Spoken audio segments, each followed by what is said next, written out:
Well, hi, good morning. Thanks so much for coming and joining me here in my shop. It's December 10th, and boy, I got a lot of questions about this radio and no answers. What do I mean by that? Well, I'm not really curious about how it works. I think I understand how it works. It's very, very simple. It's just some tube amplifiers and some capacitors and coils, and not a lot of parts in here, yet the radio's behavior is complex in that it seems to be up and down here and there. What am I to make of all that? Especially yesterday when I finally got around to working on it, the first time I connected it to an antenna and turned it on, and that it actually worked surprisingly well, but it didn't take long for me to deteriorate it to the point where it was barely working. Now, I did discover that it seems to be much more sensitive when tuned with the capacitor mostly open, which is helpful to know that. What I'm thinking is there's a number of sort of intermittent, not fully intermittent problems in here, and once in a while I get most of those problems resolved. One of them is pushing this tube down, and who knows what else there is. When I get them kind of mostly solved, the radio seems to operate. Never operates really all that well, but it seemed to operate better. And then it seemed as if maybe there's a series of similar things to this tube problem that exist in here. I don't know. I really at a loss for how to pursue this. The only idea I have is to try to learn a little more about which tube is number one and which tube is number two, in particular on the RF side of it.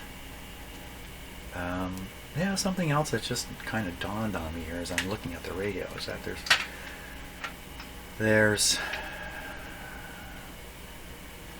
there's two AF tubes and a detector tube.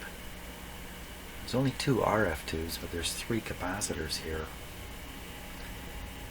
Perhaps one of them is tuning the antenna circuit, or I'll just look at the schematic and sort that out pretty easily. But you know what I think I'm going to do? I'm going to turn on my SDR. I'm going to turn on this radio, turn on my SDR, and I think I'm going to try using a pickup coil, wave it around in here, and see if I can't discover that in fact maybe tube number one is working well, the circuit's working well, maybe there's a strong signal there, and maybe it's tube number two that kind of starts things going downhill. Maybe I can sort this out a little bit, just fooling around with a pickup coil. I mean, the fact is I don't know what to do. There's all kinds of things I could do, but I don't know which one is going to be the best way to go forward with this.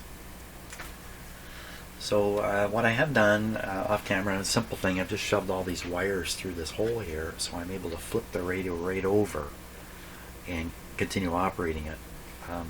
Not sure you should operate these tubes on their sides, but I'm assuming right upside down is pretty much the same as right way up, more or less. Sideways I think is a risk for all these tubes. Okay, so I'm going to get the radio operating here. In fact, I might as well just leave the video going as I do this. So right now the power switch is off, so we're going to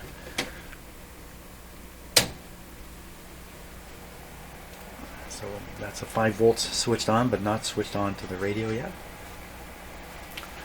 And warm up my my DC power supply up here. So I learned something about this because I have this connected to this meter here as the B plus meter, which I'll turn on.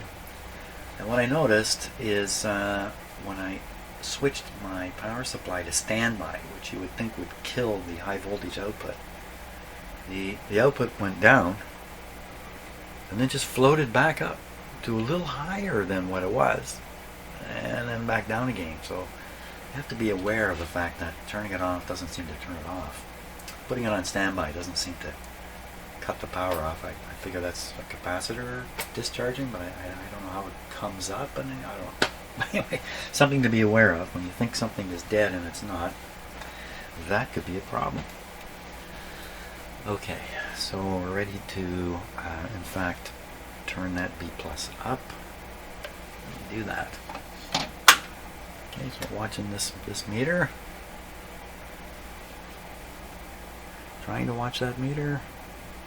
You can't see it at all. Let me change the lights around here. There. Okay, let's try this now. 80 volts.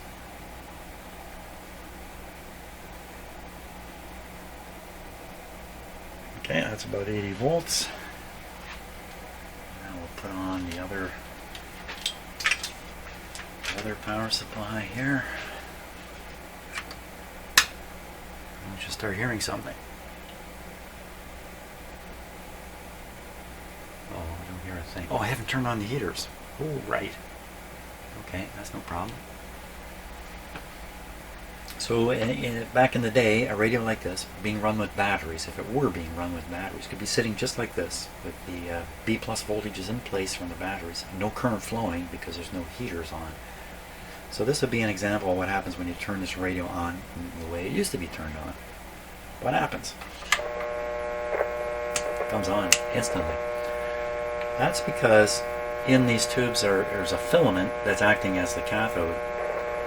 The heater doesn't heat up a cathode.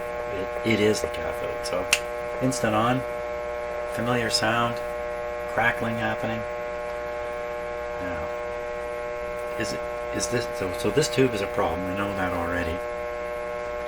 Is there any? You know what? I'm going to need a signal generator going here, which I'll turn on.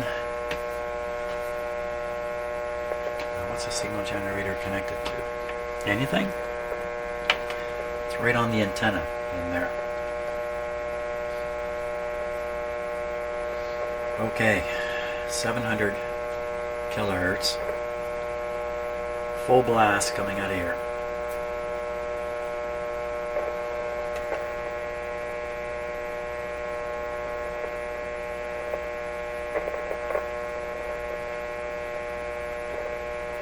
Oh, you know what? I need that tube depressed. Okay, I'll use the official tube depressor.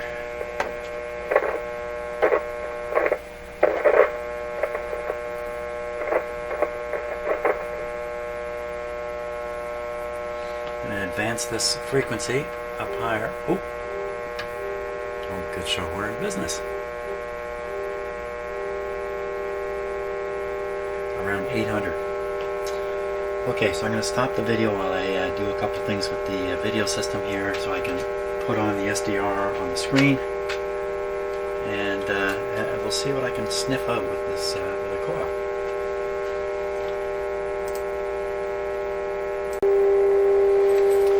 Okay, so I just made a discovery while I was fiddling around here.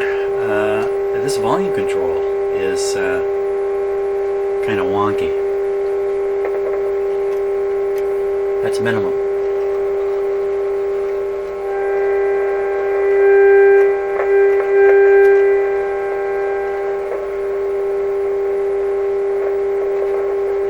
I never noticed that before.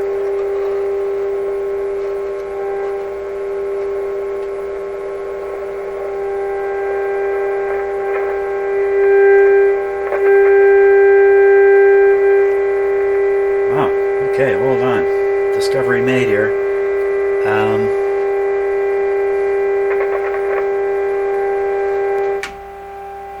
Let me change to a side microphone. Get a little further away from the speaker here so you can hear me over it. Because that's the volume control. It's actually pretty loud in here. Wow, okay, so what's happening there? Let me turn it back up. Oh!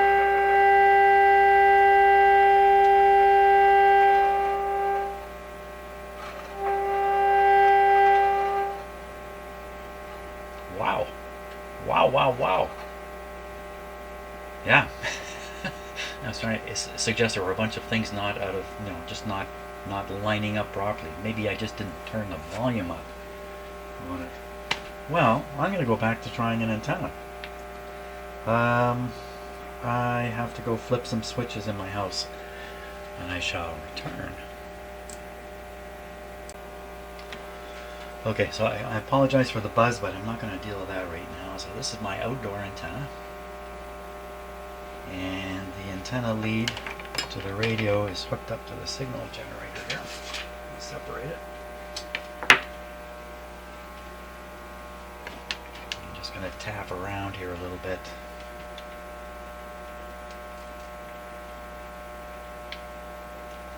What do I think I'm going to hear? You know what I got to do? I've got to set the radio to a station. So we're going to try 590. Let's see what happens if we tune across the band here. Wow. Okay. Somewhere down here. I'm going to dial up 590 and I'll get the radio tuned to 590.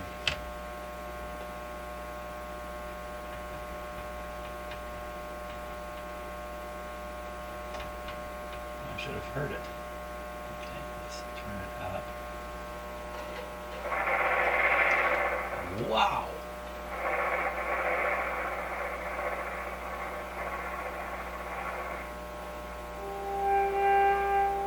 Holy smokes, it's working really great today.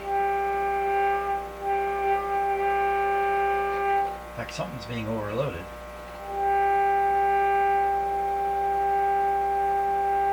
Get on 590. Gotta be there. Okay. Now that was a very, very powerful signal coming out of my signal generator. I should really hook it back up again. Another experiment here. Okay, so the setting of the signal generator now. Oh, fantastic. So this will be a strong signal from an antenna. This would be similar to a medium signal from an antenna. She's working. Oh my gosh. Okay, this is the state of affairs yesterday, and then it all went for nothing. It just keeps working. Now, going for the outdoor antenna here. Where'd it go? Here it is.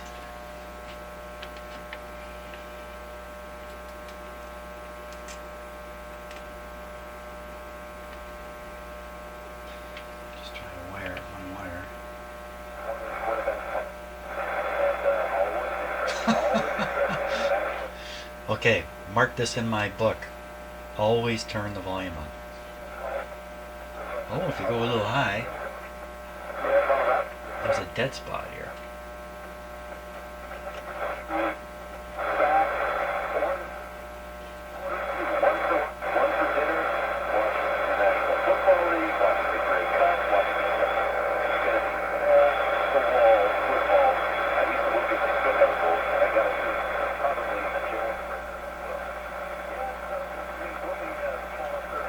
Play around with the detector. Whoops. Play around with the detector voltage here.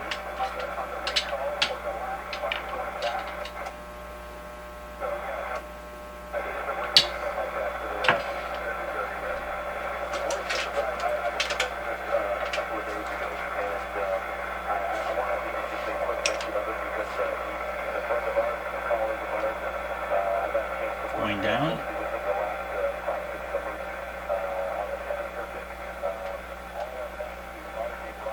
About 20 volts on the detector now. No, it isn't. That's about 9 volts. 9 volts.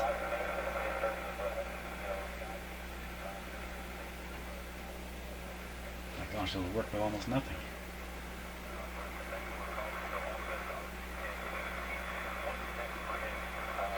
So that voltage up there now, which you can't quite see in the camera, is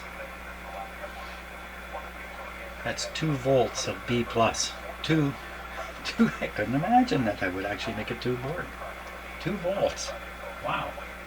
I'll go up.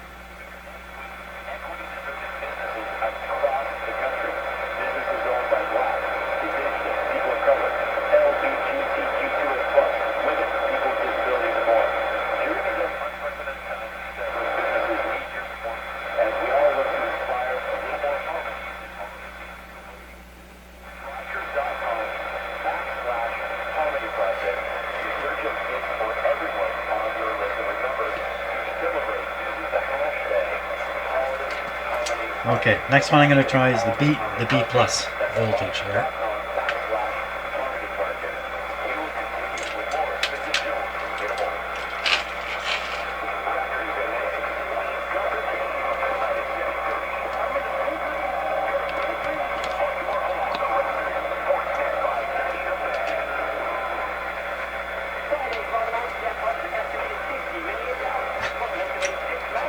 Just watch the meter here.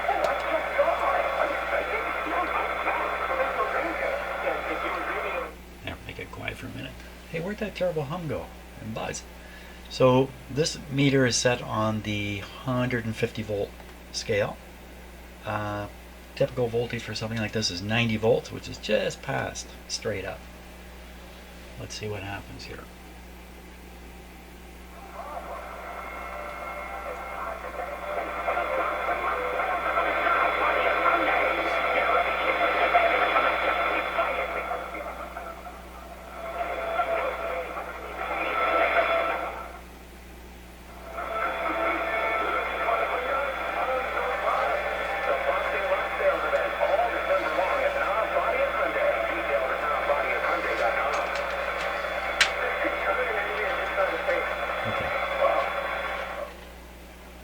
Where'd all the hum and buzz go?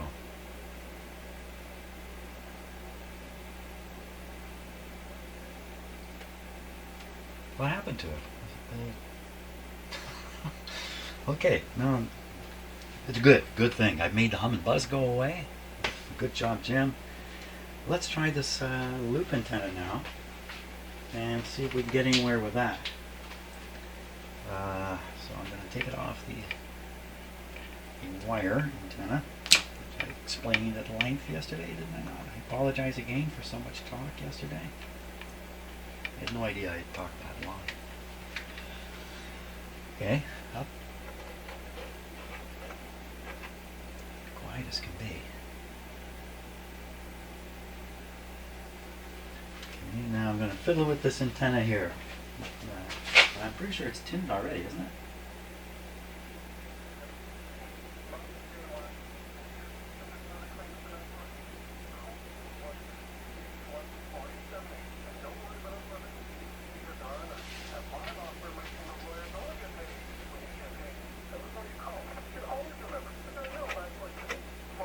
Full volume.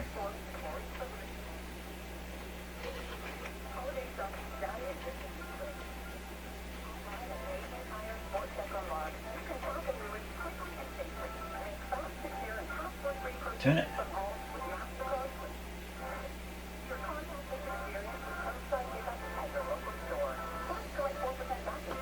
That's great.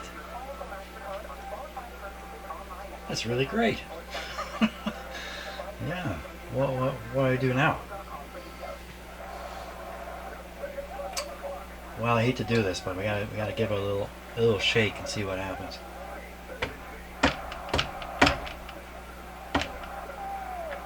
Okay, tap each tube.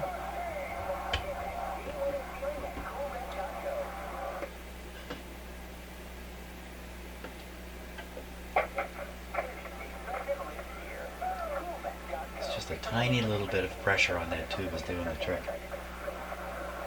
Well, oh my gosh. Fantastic. Let's go back to the wire antenna and see what else we can pick up here. Because the loop antenna has to be tuned. When you heard it come in on the loop antenna, I was tuning it very finely to get that to happen. Let's go back on just the wire antenna.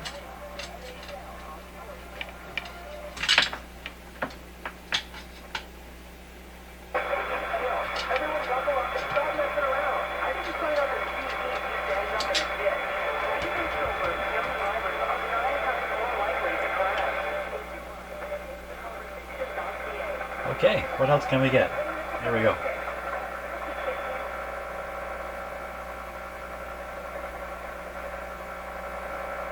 Let me put on my other microphone here. So a little closer to the speaker. There we go. Oh, that's wrong control.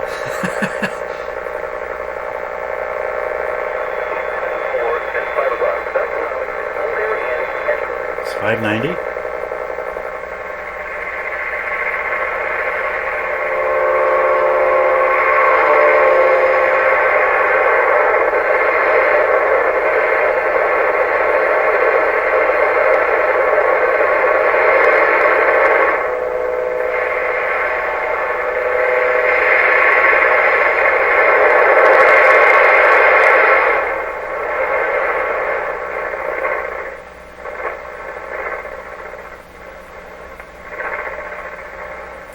likely to pick up any stations.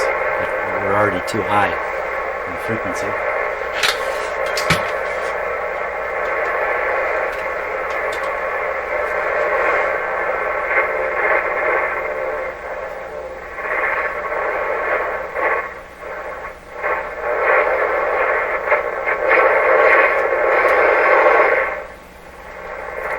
A little stronger at the higher end here.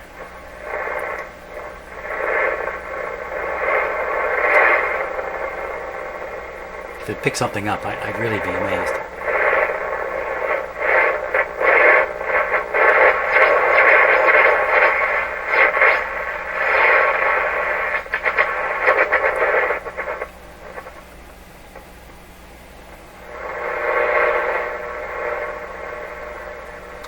Because the rheostat is controlling the temperature of the heaters, when you first turn it up, the actual effect just lags a little bit while the heaters warm up.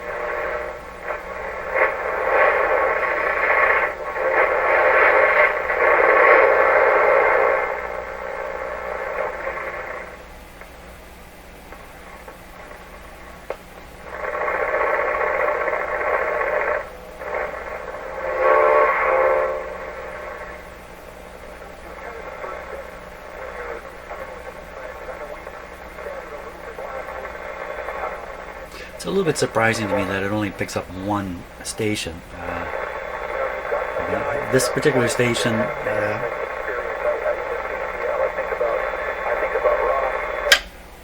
wow, okay, I'm going to shut off my power supplies here. Well, okay, I'm not sure there's much else I can do except figure out a way to make the that tube stick in the socket better. Beyond that, I don't know. Wow, that's really something. I'm really impressed. Really impressed. Wow. Okay. Don't think I'm going to do any more today. I'll make this a very short video, kind of compensation for the talky one I posted yesterday. And I really don't know what to do next, although I did say the owner has a power supply. I don't believe it's for this radio. I think it's a general power supply you would have brought home and hooked it up to your battery radio, and then impressed your wife or your parents that, hey, look at this, you don't need to do that battery thing anymore, which was a big deal back then, I think. Great. I'm really excited about that. Fantastic. Okay, well, thanks a lot for watching, and I'm glad something positive happened. And I don't know what I'm going to do tomorrow. I'll think of something. Okay. See ya.